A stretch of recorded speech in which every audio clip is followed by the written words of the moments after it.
Hello, this is Rochelle Agatha, and this is an additional lecture on the accounting equation, and I'm using exercise 1-20 as my example. Now, if you're doing this in Applia, the numbers do change, so what you see in Applia won't look exactly like this. The numbers will be different. But it's a good example to go over some of the different things you need to remember that carry all the way through the class. So first of all, I used a lot of colors, so if you can print this out, that would be fine. Hopefully it'll help you out. Please remember that the accounting equation is assets equal liabilities plus owner's equity. That is always the accounting equation. The other thing you learned in chapter 1 is that the change in owner's equity is net income plus additional investment less withdrawal. Now remember, net income is revenue less expense. So if your revenue is smaller than your expenses, you will have a net loss. But this is how you calculate the change in owner's equity. So there were 4 different scenarios here. I went ahead and set them all up side by side so that you could see my thought process. At the beginning of the year, you had assets, liabilities, and owner's equity, and they gave you all the pieces for Earth. So you know that your assets equals your liabilities plus your owner's equity. So the math there is the 216 is the same as the 129,600 plus the 86,400. Then at the end of the year, they said they gave you the assets, the liabilities, and you had to figure out some of the stuff down below. So you knew that your owner's equity was once again the math between the two. Now you got down to the bottom and you had these missing pieces. So the key to what happened during the year is this change in owner's equity. Net income plus investment less withdrawal. So in this situation, I went ahead and put net income where I knew it. So net income for Earth was the 71,190 less the expense is the 67,310. You know your change in owner's equity is the difference between the beginning owner's equity and the ending owner's equity. So that the difference between the 86.4 and the 151.2 is 64.8. So owner's equity grew by 64.8. So your missing item is the math between the pieces up above. So if your change in owner's equity is 64.8 and you have all of the pieces identified, you can calculate what your missing item is. So this math here is plus revenue, less expense, less withdrawal is the additional investment. Carrying it along, I checked myself to be sure that I got my change in owner's equity. So the math here is the difference between the revenue less the expense less the withdrawals plus the additional investment. And you can see up here my formula up at the top is actually doing that. So if I hit my F2 key just so you can see the math with the color, you can tell that I took revenue less expense less withdrawal plus investments. That number is the same as this change in owner's equity, which is the difference between these two. Okay? Net income is the difference between revenue and expense.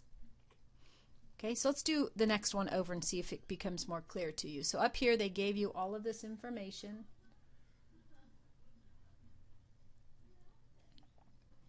And you have your pieces here for your change in owner's equity. So once again, your change in owner's equity is the difference between the two beginning and ending owner's equity. Okay, so there's the math there. Now your net income you don't know. I put a formula there because you're missing these pieces right here. So I'm going to come back to that in a minute. Your missing item is going to be the difference between your change in owner's equity and the pieces that you know. So what I did was I took my change in owner's equity plus my expense plus my withdrawals less my additional investment. That's why I had math is so important in accounting, because if you struggle a little bit with natural sign and how to do math equations, this might be a little difficult for you. So I want you to go back through this. If you have to watch this lecture a couple of times, go ahead. But you back into the numbers.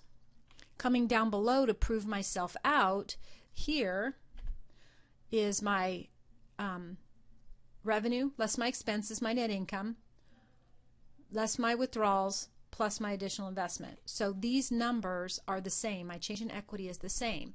Now I can back into my net income. Once I know my revenue, my net income is revenue less expense. Okay, let's go back up and do Neptune. Same thing, they gave you all the important pieces here. So I came down and I found my change in owner's equity. I could do my net income. And then my missing piece is, once again, my change in owner's equity, less my revenue, plus my expense, less my investment. And I put the brackets so that I could get my change in owner's equity to show my missing items show up with a positive sign so that it wouldn't look different amongst the top. See how they show withdrawals as positive? So I put the parentheses there on purpose so it would look the same. Then I came down here and proved myself out. I have plus revenue, less expense, less withdrawals, plus investment. That's my change in owner's equity.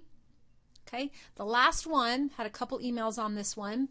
The hard part for most people here was that you were missing the top part, which had people confused.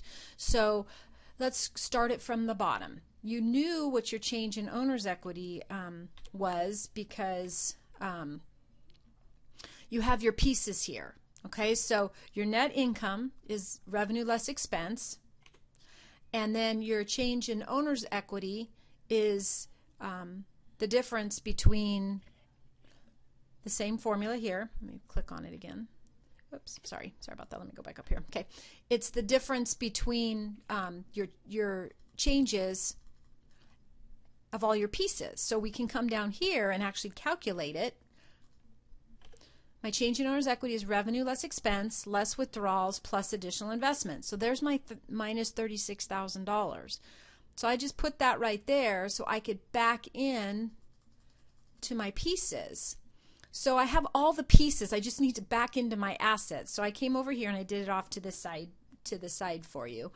You know, this is just a formula that's going to go away when I change it.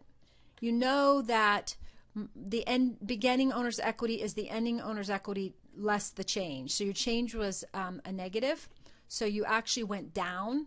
So the 148 is the addition of the ending owner's equity and the change. So you shrunk an owner's equity. Once you had that, you could back into what your assets are by taking owner's equity plus liabilities. So now, just to prove that it all works out, if I take that number, then all my numbers map out. So let me just review for you, because this is truly in accounting. The first two chapters, chapters 1 through 4 are the crux of everything, and then from there on it is pretty much smooth sailing. Get that accounting equation down. Understand that owner's equity is made up of these pieces: revenue, expense, withdraw, and additional investment.